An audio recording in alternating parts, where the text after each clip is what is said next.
이제 성령 강림 절기가 다 끝나고 제 앞에 보이는 보라색 강대상보가 강림절이 찾아왔음을 알려주고 있습니다. 이제 대강절, 대림절 혹은 강림절이라 불리는 4주간의 절기가 시작되었습니다. 2022년은 이제 한 달 남았지만 사실 2022년의 교회력은 이미 끝났습니다.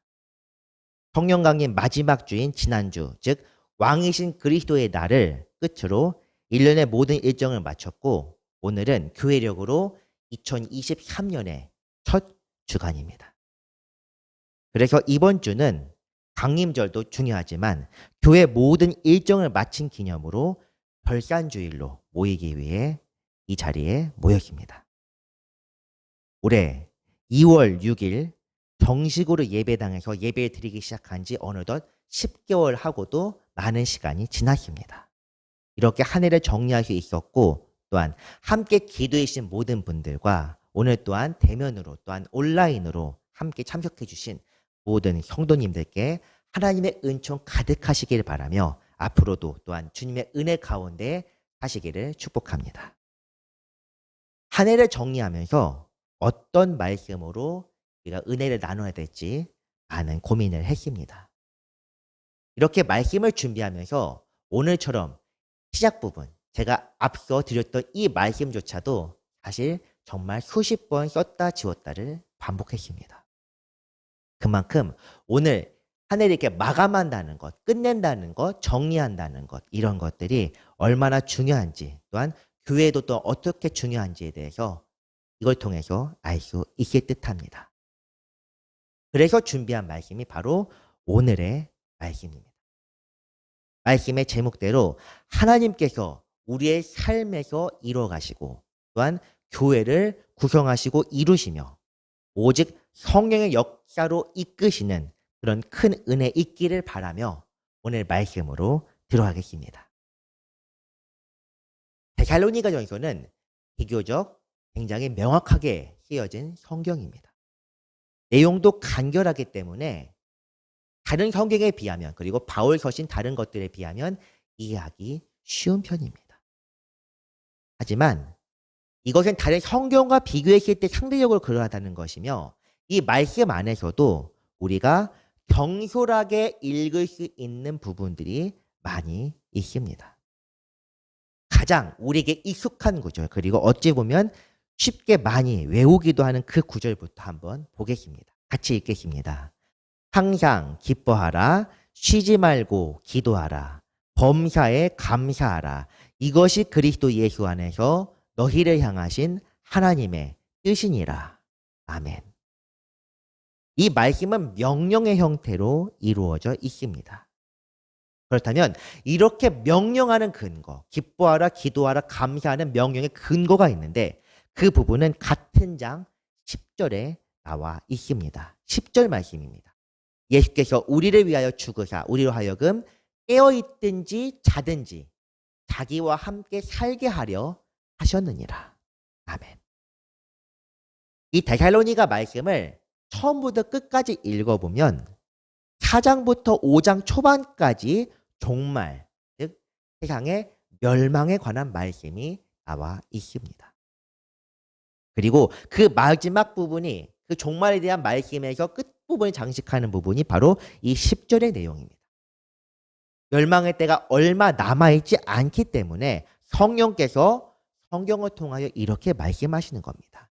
너희는 깨어있든지 자든지 이 말씀의 의미는 너희가 살아있든지 죽든지 살든지 죽든지 그리스도와 함께 동행하라고 이렇게 말씀하고 있습니다.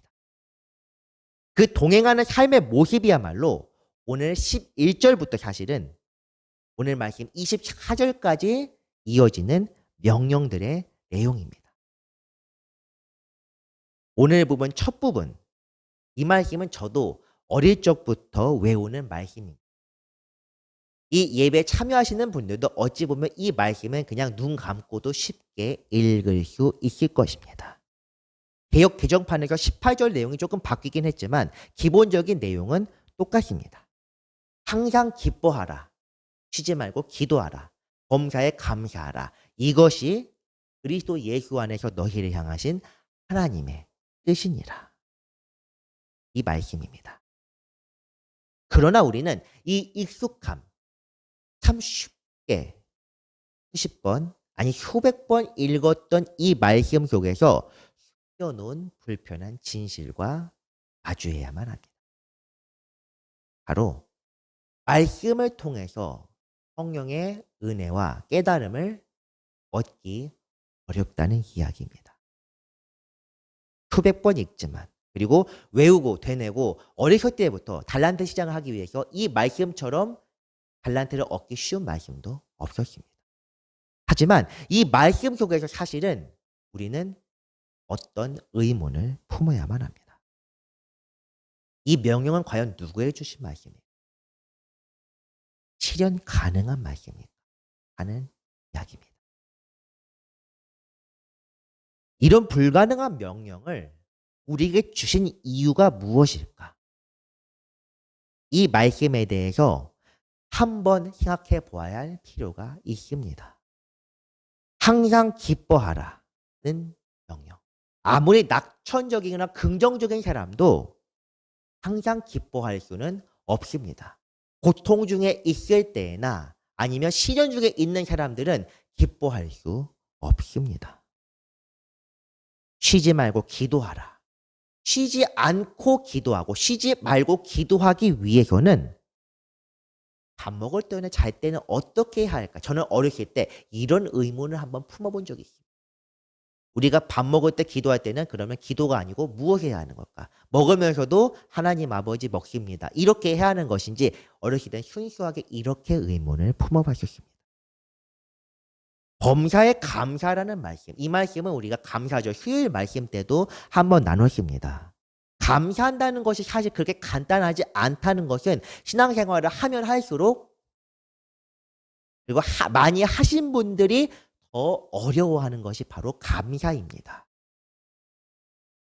16절 이전 말씀이 구체적인 삶에 대해서 권계하라, 그리고 약한 사람들 붙들어주라, 이런 식의 내용으로 구체적인 명령을 한데 반해서 이 16절부터는 굉장히 추상적이고 포괄적인 말씀으로 바뀌었다는 것, 여기에는 특별한 목적이 있다고 우리가 이해해야만 합니다. 이 말씀을 문자 그대로 받아들이기 어렵다는 것을 알았다면 이제 어떻게 이 말씀을 이해해야 할지 생각해 보아야 합니다. 어떤 분들은 이렇게 말씀하십니다.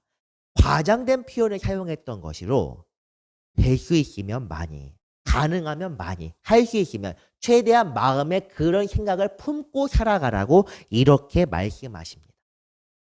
제가 읽은 주석에서도, 성경 주석에서도 이와 같이 이처럼 항상 마음을 품고 있으라는 과장된 표현이라고 이렇게 기록하고 있습니다. 하지만 저는 이렇게 생각해 봅니다. 할 수 있으면, 그리고 될 수 있으면, 가능한 한, 이런 표현들은 때로는 상황 모면을 위한 자기 변호로 들릴 수도 있다는 점입니다. 여러분들 어떻게 생각하십니까? 이런 명령을 들었을 때 그냥 생각 없이 넘어가는 것이 아닌 이상 이 명령을 누군가 우리가 친숙한 사람이나 우리 윗사람이 우리에게 명령했다면 어떻게 받아들이시겠습니까? 우리는 히브리서 강해를 통해서 성도가 지켜야 할 덕목, 즉 믿음과 소망과 사랑에 관한 말씀을 10장에서 읽었습니다. 이 세 가지를 말씀하기 위해서 성령께서는 히브리서 1장부터 9장까지 예수 그리스도에 관한 복음의 신비를 여러 비유를 통해서 치밀하게 우리에게 전달하셨습니다. 우리가 알아야 할 것은 성경은 기록된 하나님의 말씀이라는 사실입니다. 이것은 성경 자체 문자가 그 자체로 거룩한 것이 아니라 하나하나 읽었을 때 그 읽은 말씀들이 거룩한 것이 아니라 성경 기자를 통하여 성령께서 우리에게 전달하고자 하는 분명한 말씀이 있기 때문에 거룩하다는 것을 알아야 합니다. 이 말씀 역시도 앞뒤 맥락을 통해서 우리에게 명령하시는 기쁨과 기도와 감사가 무엇인지를 분명하게 파악해야만 이것이 우리에게 거룩한 말씀으로 와 닿을 수 있습니다. 가장 마지막 부분 내용을 그대로 인용한 것이지만은 우리가 읽었던 말씀의 제목을 한번 확인하시기 바랍니다. 신앙생활에서 우리의 역할, 우리의 영역인 과연 무엇이겠습니까? 히브리서 말씀에 의하면 우리가 할 수 있는 것은 오직 사랑입니다. 믿음과 소망은 하나님의 은혜며 하나님께서 이루시는 것입니다. 이 말씀 중 그가 이루시는 내용입니다.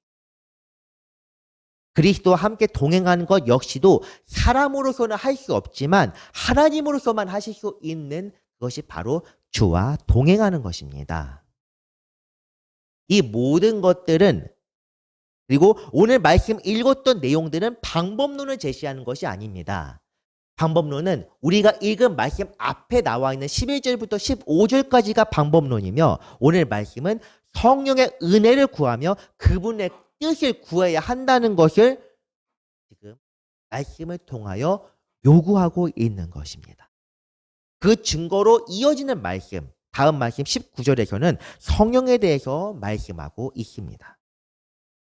성령을 소멸하지 말며라고 되어 있습니다. 성령을 소멸하지 말라는 것은 원문을 직역했을 때 성령의 불을 끄지 말라는 표현입니다. 오순절 때 성령께서 불과 함께 임하셨습니다. 불의 혀처럼 갈라지는 것이 있었고 급한 바람 소리가 있었다. 그리고 성령의 역사가 임했을 때 그 사람들에게 변화가 나타났다고 성경 사도행전 2장에서 그렇게 기록하고 있습니다. 하지만 이 성령의 역사는 우리에게 익숙한 내용은 아닙니다. 특히 믿는 사람들 중에서도 성령의 역사에 대해서는 부분적으로 알고 부분적으로 체험할 수밖에 없습니다. 그래서 적지 않은 사람들은 성령의 역사를 배척하는 경우가 꽤 많습니다. 오늘 말씀에서 나오는 20절, 예언을 멸시하지 말고라는 명령도 이와 관련되어 있습니다. 예언이라 말로 성령의 역사 중에서 가장 사람들이 받아들이기 힘들어하고 어려워하는 내용이기 때문입니다. 치유나 능력은 많은 사람들이 원합니다. 저도 지금 주님께서 나타나셔서 혹은 성령의 역사 안에서 무언가 고침받고 싶으냐 물으시면은 손 들고 크게 외칠 것입니다. 저도 고침받을 것 많이 있기 때문에 급하게 굉장히 간절하게 외칠 것이지만 예언은 그렇지 않습니다. 예언에 대해서 우리가 이야기를 조금 더 하자면은 예언자들이 가장 많이 활동했던 시기, 이스라엘 역사를 통해서 예언에 대한 사람들의 관점을 유추해 볼 수 있습니다. 예언은 장래에 있어야 할 일을 알려주는 것, 즉 하박국, 스가랴, 그리고 다니엘과 같은 몇몇 계시와 묵시의 내용도 있습니다만 대부분의 예언은 일상을 살아가는 사람들에게 하나님의 말씀을 전하고 그분의 뜻대로 살기를 가르치고 꾸짖는 것이 바로 예언입니다. 이사야, 예레미야, 에스겔, 그 많은 예언서들은 사람들에게 이렇게 살아야 한다고 가르치고 있습니다. 대부분 예언이 필요한 경우도 하나님의 뜻을 따르지 않는 사람들을 위한 것이기 때문에 예언은 거의 경고의 형태로 우리에게 전달됩니다. 듣기를 원하지 않는 말, 우리에게 거슬리는 말, 이것이 바로 예언입니다. 그래서 오늘 말씀에서는 예언을 멸시하지 말라며 성령의 역사 다음에 분명하게 말씀하고 있습니다. 그리고 제가 지금 예언으로 여러분들께 말씀드립니다. 성령의 역사를 원하는 사람들은 거의, 아니 우리 모두를 포함한 전부라고 말해도 사실 틀린 말이 아닙니다. 자신의 삶의 문제에 관한 것, 특히 육신적이거나 정신적인 문제들을 해결하기 위해서 성령의 역사를 원합니다. 하지만 이런 사람들에게 설사 성령의 역사가 찾아와서 뭔가 기적이 일어나고 고침받는다고 하더라도 이건 것은 저주입니다. 복이 아닙니다. 하나님은 은혜가 많으시기 때문에 모든 사람에게 성령을 주십니다. 때로는 주님을 배척하는 사람들, 사울 왕도 다윗을 쫓아다니는 중에 사무엘에게 갔던 다윗을 쫓아가는 중에 갑자기 성령을 받았습니다. 예언하고 사무엘과 다윗 앞에서 드러누워서 하루 종일 예언을 했었습니다. 성령의 역사는 누구에게나 주어집니다. 이것은 하나님의 자비이자 은혜이지 공평하지 하나님의 역사하심입니다. 하나님이 은혜가 많으시기 때문에 우리에게 성령을 주시는 것뿐이며 우리가 잘나서 우리는 받을 만한 가치가 있어서 우리에게 성령의 역사를 허락하시는 것이 아닙니다. 마찬가지로 성령의 은사나 능력을 경험한다고 해서 그 사람 자체가 거룩해지는 것은 아닙니다. 성도라 불릴 수 있는 것, 성도가 모든 사람들이 거룩해질 수 있는 것은 히브리서 말씀에 나와 있는 것처럼 온전한 믿음 그리고 그리스도의 온전한 제사를 믿었을 때에만 주님의 은혜로서 가능한 것입니다. 한 해를 정리하는 우리가 한 해를 맺고 결산하는 우리가 1년의 삶을 되돌아보면서 해야 할 일은 바로 이와 같은 삶의 반성입니다. 항상 기뻐하라. 쉬지 말고 기도하라. 범사에 감사하라. 그래도 이 정도면 괜찮은 것 같다. 아니, 올해는 조금 힘들었으니까 내년에 열심히 하자. 이런 식의 자기 변호나 자기 연민을 말씀하는 것이 아닙니다. 성령 안에서 살지 못한 것을 통렬하게 회개하고 내 욕심으로 인하여 성령의 역사를 막고 꺼뜨렸던 죄를 회개해야 합니다. 이 시간 주님의 이름으로 권고하며 경고합니다. 성령을 회방하는 자는 사심을 얻을 수 없습니다. 이것은 우리의 자신의 삶의 역사에서도 마찬가지입니다. 우리 삶 속에 성령께서 역사하시고 성령께서 말씀하시는 것을 우리의 욕심을 인하여 우리의 삶을 비틀어 버린다면 이 역시도 사함을 받을 수 없는 중죄입니다. 우리의 삶은 우리 것이 아닙니다. 하나님께서 우리에게 맡겨주신 것임을 기억해야 합니다. 사랑하는 성도 여러분, 한 해를 돌아보며 회개하실 때가 바로 이때입니다. 평소에 회개에 대해서 상대적으로 적게 했다면 그리고 죄를 깨닫지 못했다면 혹은 죄에 대해서 둔감했다면 지금 이 순간이라도 죄에 대해서 우리가 생각해 보아야 합니다. 결과는 주님 앞에서 자신의 죄를 돌아보며 부족했던 점을 회개하고 개선해야 하는 것입니다. 그렇게 해야 다음번에 나오는 내일에 대해서 우리가 소망을 품을 수 있습니다. 주님 앞에서 내세울 자존심이 사실 없습니다. 그리스도 예수 안에서 우리를 향하신 하나님의 뜻이 무엇인지 여기에 이르도록 깨닫고 나아가는 우리가 되어야만 합니다. 이제 이어지는 말씀에서는 우리가 어떻게 해야 할지에 관한 이야기로 넘어갑니다. 바로 15절까지 했었던 방법론에 관한 이야기가 이제 이어집니다. 이어지는 말씀 한번 읽겠습니다. 범사에 헤아려 좋은 것을 취하고 악은 어떤 모양이라도 버리라. 아멘. 이 부분은 15절까지 나와 있는 구체적인 방법론과는 조금 다른 내용입니다. 21절 범사에 헤아리라는 말의 원뜻은 모든 것을 헤아려 보고 증명해 본다. 프로브입니다. 증명한 뒤에 선한 것을 택하여 그 길을 따라가라는 그런 의미를 가지고 있습니다. 이것은 매사 행동과 선택에 있어서 주님께 먼저 여쭤보라는 것. 여쭈는 방법은 물론 기도입니다. 그렇기 때문에 쉬지 말고 기도하라고 앞서서 이야기했었습니다. 22절의 말씀 역시도 같은 맥락입니다. 특히 오늘날에는 증오와 분쟁이 가득한 이 향입니다. 서로 간에 참 알고 보면 대단하지 않은 것을 가고 서로 죽도록 싫어한다. 죽을 만큼 싫어한다. 이런 이야기들이 굉장히 많이 등장합니다. 남자와 여자 간에 서로 혐오하고 또 세대 간에 아이든 세대와 젊은 세대 간에 또 이렇게 서로 증오하고 미워하며 정치 노선에 있어서 서로 미워하고 싫어하고 심지어 어저께 뉴스에서는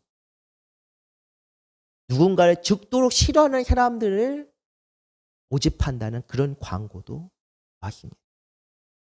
이것이 정상적인 세상이라고 할 수는 없습니다. 오늘날 우리에게 이런 말씀이야말로 매우 중요합니다. 악은 어떤 모양이라도 버리라고 이야기하는 이 말씀, 작은 이익이나 손에 급급하여 중요한 것을 놓치고 있는 사람들, 그리고 대단치 않은 자존심이나 감정 싸움을 쉽게 하는 사람들, 이념이나 종교, 이 기타 등등 여러 가지 것들 때문에 서로 간에 합치하지 못하고 분쟁하며 싸우는 모든 사람들에게 말씀이 가장 필요합니다. 굳이 사회 이야기를 조금 더 하자면 뉴스에서 보는 정치 이야기가 바로 이런 혐오의 정치입니다. 그런 요란한 장면들이 물론 정치판에만 있는 것이 아니라 우리 삶 속에서도 쉽게 발견될 수 있습니다. 이 정치 이야기를 길게 하게 되면 주님 앞에서 은혜가 되지는 않습니다. 하지만 이것은 분명 짚고 넘어가야 합니다. 정치판이 이상해진 것에는 우리의 죄도 있습니다. 문제를 그리고 어떤 사건에 있어서 사건을 주님께 기도로 아뢰지 않고 감정들을 이끌리기 때문에 모든 문제가 발생하는 것입니다.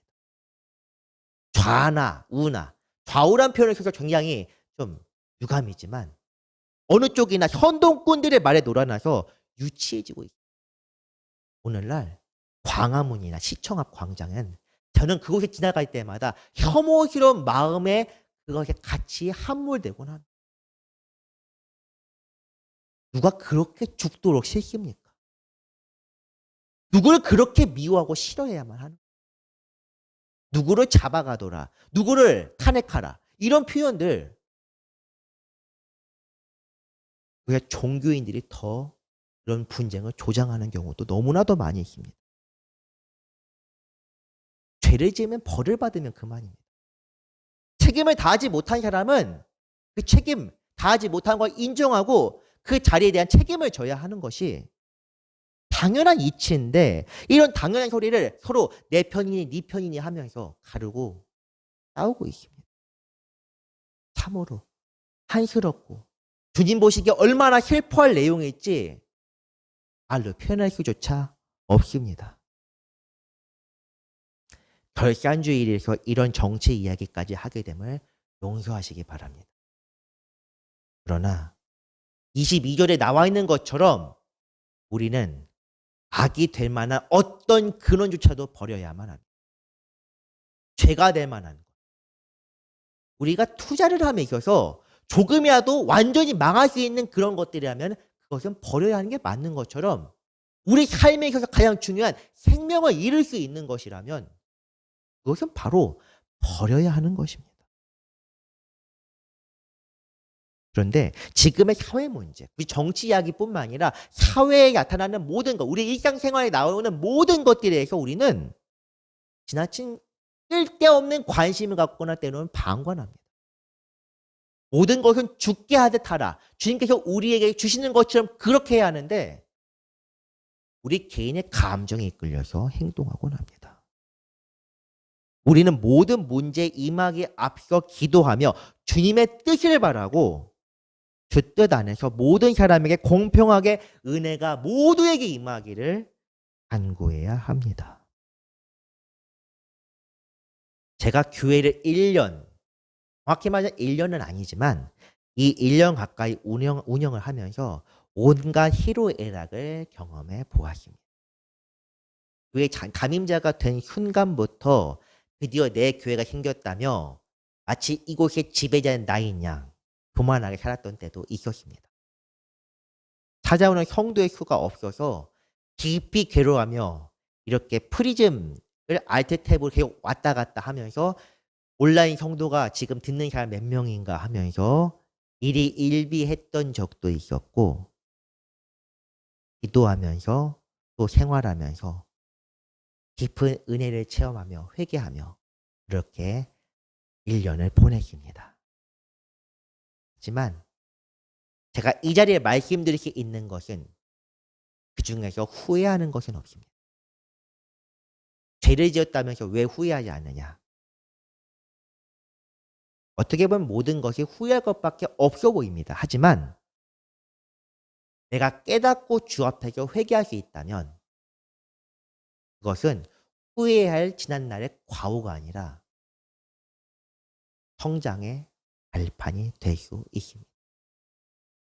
물론 이것은 내 자신의 내적인 문제 하나에서만 그렇습니다.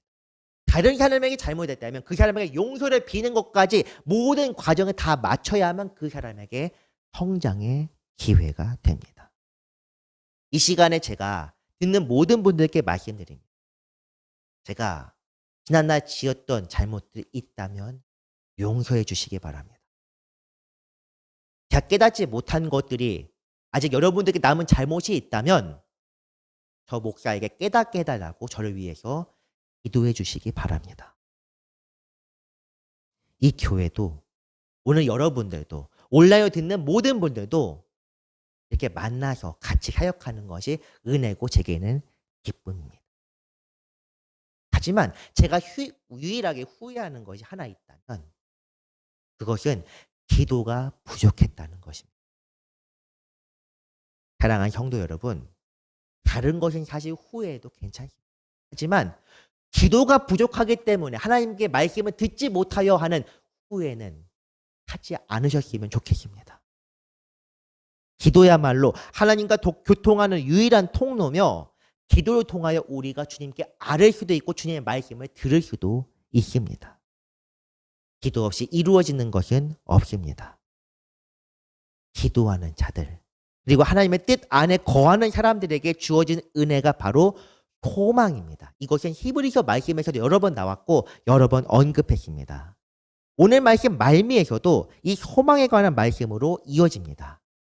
평강의 하나님이 친히 너희를 온전히 거룩하게 하시고 또 너희의 온 영과 혼과 몸이 우리 주 예수 그리스도께서 강림하실 때에 흠없게 보존되기를 원하노라. 이를 말씀입니다.